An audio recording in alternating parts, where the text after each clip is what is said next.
In the last video, we learned how to create text overlay. Do check that out if you haven't already.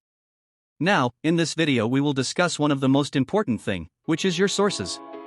You might be wondering what is the point in discussing this. I mean, we can just search the web for what we want and be done with it already.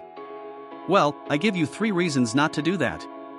Firstly, the elements you download randomly are usually not of good quality. Secondly, the things are usually not license-free or you don't even know if it is.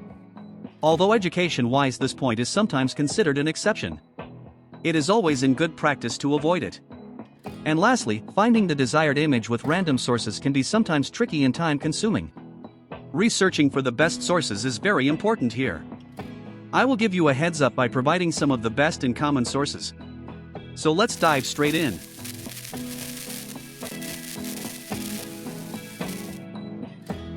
The most basic element a slide can have is images. There are various sources for it. One of them is Unsplash. It has a good and simple interface. It even shows featured topics.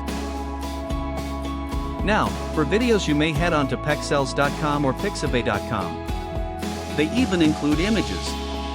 It is not only royalty-free, but you can even choose the quality you want to download.